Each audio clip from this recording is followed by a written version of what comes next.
চনৰ পৰাই ইয়াত নিবেদন কৰি থকা হৈছিলে।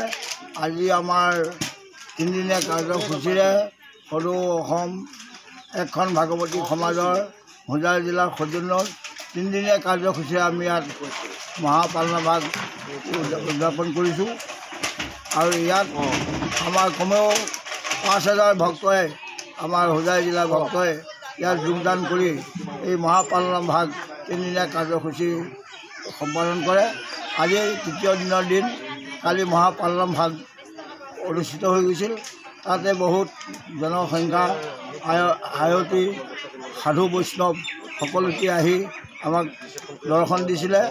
আৰু আজি অন্তিম দিনত আজি আমাৰ এখন ভাগৱতী সমাজৰ শৰণ প্ৰশিক্ষক প্ৰণৱভূষণ আতাৰ দ্বাৰা ইয়াত কমেও ৪০জন ভক্তক আমাৰ ইয়াত শৰণাগত কৰা হৈছে।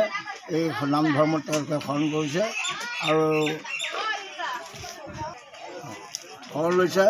গতিকে আমি আশা ৰাখিছোঁ এই নামঘৰটি 1957 চনতেই প্ৰতিষ্ঠা হৈছিলে।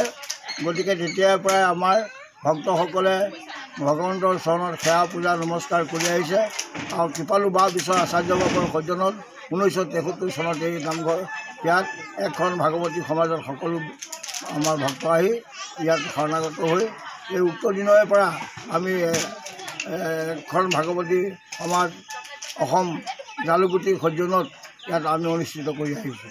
আপোনালোকৰ ইয়াত আমন্ত্ৰণী হিচাপে অতিথি কোন কোন আছিলে? ইয়াত আমন্ত্ৰণী হিচাপে আমাৰ সদৌ অসম পাঠ্যশৰণ ভাগৱতী সমাজৰ প্ৰধান সচিব বা জ্যোতিপ্ৰসাদ ডাঙৰীয়া আছে। লখিমপুৰৰ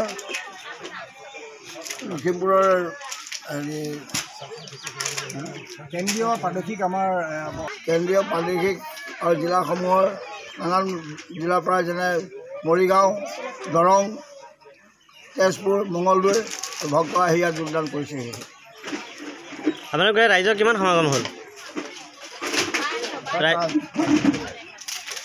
আমাৰ ইয়াতে ভক্তবৃন্দ হৈছে প্ৰায় ৫,০০০মান ভক্তবৃন্দ ইয়াতে সমাগম হৈছিলে।